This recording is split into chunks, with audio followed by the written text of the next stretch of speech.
हाँ तो बच्चों ये रिवीजन टॉपिक है और टॉपिक का नाम है वही कैपेसिटेंस ऑफ पैरापेट कैपेसिटर। तो कैपेसिटेंस सबसे पहला पैरापेट कैपेसिटर में आपको डेरिवेशन डिराइव करना है। जैसे मैंने पहले ही बोल रखा है कि ये रिवीजन है, तो रिवीजन में आपने वही लिखना है और साथ साथ ही वो सारे पॉइंट्स है जो आपको पेपर में लिखना है, जिस पर नंबर मिलेंगे। सबसे पहले आपको इलेक्ट्रिक फील्ड लिखना है, तो आपने इलेक्ट्रिक फील्ड लिख दिया सिग्मा अपॉन एप्सिलॉन, और सिग्मा सरफेस चार्ज डेंसिटी होती है, सिग्मा की जगह क्यू अपॉन ए रख देना। फिर दूसरा सेट करना v is equal to ED, यहाँ पे जो वैल्यू आई वो यहाँ पे सब्स्टिट्यूट करना। तीसरा फॉर्मूला चलता है c is equal to Q upon B. तो पहले ये दोनों फॉर्मूले लिखेंगे, फिर ये दोनों लिखेंगे, फिर ये दोनों लिख करके आपका आंसर निकल के आ जाएगा। अगर प्लेट के बीच में डाइलेक्ट्रिक रखा हुआ तो ऑब्वियसली बात है कैपेसिटेंस जो होगा वो के एप्सिलॉन नॉट हो जाएगा। चलिए अब हम लोग नेक्स्ट डेरिवेशन करते हैं, और यहाँ पे जो नेक्स्ट डेरिवेशन है वो हमारा है एनर्जी स्टोर। एनर्जी स्टोर के लिए क्या करना पड़ेगा, डेरिवेशन में देखिए यहाँ पे दे रखा है, तो dw is equal to V D Q करना है। dw पोटेंशियल के चैप्टर में से dw is equal to V D Q लिखना है। एक्सप्लेनेशन नाम की कोई चीज नहीं करनी है, हमें सीधी सीधी बात करनी है कि हमें क्या लिखना है जिसकी वजह से हमें पूरे नंबर मिल सके। Work done stored is a potential energy, Q upon C रख दिया, डिफरेंशिएट इंटीग्रेट कर दिया, क्यू स्क्वायर अपॉन 2 आया, 0 टू की वैल्यू सब्स्टिट्यूट करी। इस फॉर्मूले को हाफ सी वी स्क्वायर भी लिखा जा सकता है, छोटा सा डेरिवेशन है। अब तीसरा डेरिवेशन जो इस सीरीज में आता है वो है सीरीज कॉम्बिनेशन। तो सीरीज कॉम्बिनेशन में क्या ध्यान रखें, सीरीज कॉम्बिनेशन में आप तीन कैपेसिटर्स यहाँ पे देखिए आपने बना दिए, C1 C2 C3। Potential difference V1 V2 V3 रहेगा। साथ में ये ध्यान रखेंगे कि सभी कैपेसिटर पे चार्ज का जो अमाउंट होगा वो सेम होगा, वो डिफरेंट नहीं होता है अगर सीरीज है तो पोटेंशियल जो होगा वो V is equal to V1 plus V2 plus V3। ध्यान रखिएगा ये डेरिवेशंस हैं बोर्ड के एग्जामिनेशन के लिए, आपको वही लिखना है जिसमें आपको नंबर मिलने हैं। तो एक्सप्लेनेशन को आप थोड़ा सा किनारे कर देंगे, कोई एक्सप्लेनेशन यहाँ पे नहीं देना है। Q is equal to CV का फॉर्मूला यूज करें, क्योंकि हमको पता है सबका कैपेसिटेंस अलग अलग है, चार्ज लेकिन सेम है, तो उस रिलेशन से हम लोग ये हम लिख सकते हैं। Q सेम है तो हटा दिया जाएगा, आपके पास अल्टीमेटली ये बचेगा। अब हम लोग करते हैं पैरेलल कॉम्बिनेशन। तो पैरेलल कॉम्बिनेशन करते समय जरा ध्यान रखना है, ये हमारा पैरेलल कॉम्बिनेशन का है। तो पैरेलल कॉम्बिनेशन में आपके पास कितने हैं, तीन कैपेसिटर्स लगे हैं, तीनों में पोटेंशियल डिफरेंस सेम होगा, इस बात को ध्यान में रखेंगे। और फिर Q is equal to Q1 plus Q2 plus Q3, और आपको ये पता होना चाहिए कि तीनों पे जो चार्ज का जो डिस्ट्रीब्यूशन है वो डिफरेंट होगा, इसलिए Q1 plus Q2 plus Q3 value substitute कर देनी है। Q is equal to CV फिर से फॉर्मूला यूज करना है।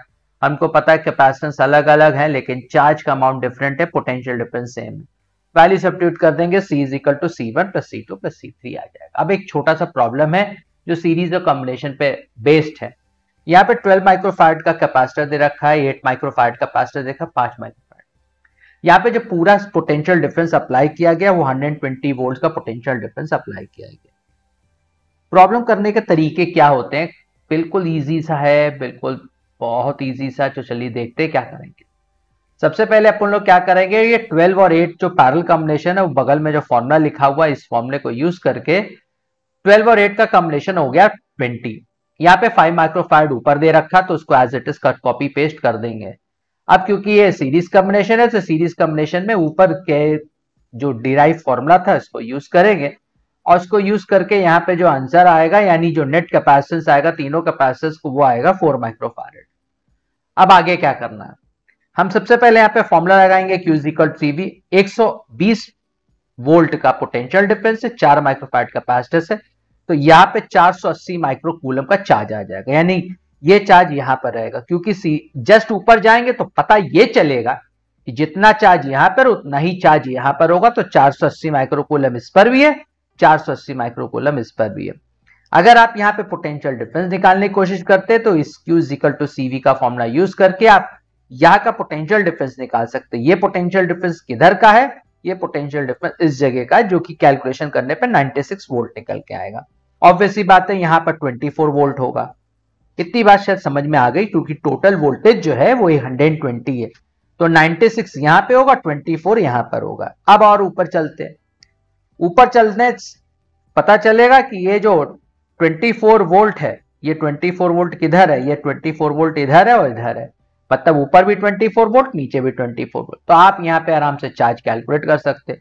तो इस तरह से सीरीज और पैरेलल का कॉम्बिनेशन सॉल्व किया जाता है। टॉपिक और भी हैं, तो चलिए हम लोग आगे चलते हैं। टॉपिक का नाम है capacitance of a partial field capacitor with dielectric. तो यहां पर हमने क्या करना है, यहां पे हमारे पास डाइलेक्ट्रिक बड़ा है, डाइलेक्ट्रिक कांस्टेंट के दे रखा है, यहाँ पे टी थिकनेस है और टोटल प्लेट के बीच की दूरी है कैपिटल डी। हम यहाँ पे फॉर्मूला यूज करेंगे सीरीज कॉम्बिनेशन का। कैसे? हम जानबूझ के इतने वाले हिस्से को एक तरफ खिसका देंगे, मतलब जब हम इसको खिसका देंगे तो ऐसा माना जाएगा कि एक हिस्सा वो होगा जो कैपेसिटर जो डाइलेक्ट्रिक से भरा हुआ और दूसरा हिस्सा वो होगा जो बिल्कुल खाली, यानी आपके पास दो कैपेसिटर्स हो जाएंगे सीरीज कॉम्बिनेशन। तो यहां पे फॉर्मूला होता है C is equal to A epsilon naught upon spacing. हाँ ये हाँ, तो जब हम ये वाला फॉर्मूले को यहां पर इस कंडीशन पे इस्तेमाल करेंगे जो कि खाली वाली स्पेस है, तो ये खाली वाली अगर टी ये है टोटल डी है तो खाली स्पेस हो जाएगी डी माइनस टी। फॉर्मूला आपने लिख दिया C is equal to A epsilon. इस तरह यहां पर भी आपने के टाइम्स, क्योंकि डाइलेक्ट्रिक हमेशा डालते समय कैपेसिटेंस बढ़ जाता है, इस बात को दिमाग में रखेंगे चाहे कैसी भी कंडीशन हो, अगर डाइलेक्ट्रिक कैपेसिटर के की जो खाली जगह होती है उसमें पूरा भर दिया जाए, के टाइम्स बढ़ जाता है। अगर आप ध्यान से देखें तो आपने 1/एप्सिलॉन कॉमन कर लिया और डी माइनस टी है, क्योंकि ये ऊपर चला जाएगा ये भी ऊपर चला जाएगा, और इसको इन्वर्ट कर दो तो आपके पास सिंपल, क्योंकि यहां पे डेरिवेशन किया जा रहा वो डेरिवेशन जो बोर्ड में आपको नंबर दिलवाएगा आपको शॉर्ट में करना है और रीजनेबल स्टेप्स करने हैं, बहुत ज्यादा नहीं और बहुत कम भी नहीं। अब हम लोग के पास वो टॉपिक है जहां पर ये काफी एग्रेसिव टॉपिक माना जाता है बोर्ड के पॉइंट ऑफ व्यू से। तो चलिए शुरू करते हैं। यहाँ पे हमें डाइलेक्ट्रिक का इफेक्ट पता करना है। चलिए ठीक, यहाँ पे बोला गया कि आपके पास जो एक इसको हम यहाँ पे बोला गया कि आपके पास एक कैपेसिटर है, उसको कैपेसिटर को पूरी तरीके से चार्ज कर दिया गया, डिस्कनेक्ट कर दिया गया, हटा दिया गया, खाली स्पेस को भर दिया गया डाइलेक्ट्रिक से। पता लगाना कैपेसिटेंस पे क्या फर्क पड़ेगा। तो ये तो बात बेटा बिल्कुल पक्की कि कैपेसिटेंस बेटा हमेशा बढ़ता ही है, घटने का कोई सवाल नहीं होता अगर पूरा भर दिया जाए तो। चार्ज पे क्या फर्क पड़ेगा, क्योंकि आपने बैटरी हटा ली, बैटरी हटाने के बाद अब आपका चार्ज कांस्टेंट रहेगा, कोई चेंज नहीं होगा। पोटेंशियल डिफरेंस की बात करें तो Q is equal to CV के फॉर्मूले से अगर आप देखो कैपेसिटेंस बढ़ रहा है चार्ज कांस्टेंट, तो पोटेंशियल डिफरेंस क्या होगा, ऑब्वियस सी बात है कम हो जाए। एनर्जी का फॉर्मूला लगाओगे हाफ CV स्क्वायर, कैपेसिटेंस बढ़ा पोटेंशियल घटा, क्योंकि पोटेंशियल घट रहा वो भी स्क्वायर में, तो पोटेंशियल का जो रेट है वो कुछ ज्यादा ही हो जाएगा, यानी कुल मिला के एनर्जी डिक्रीज कर।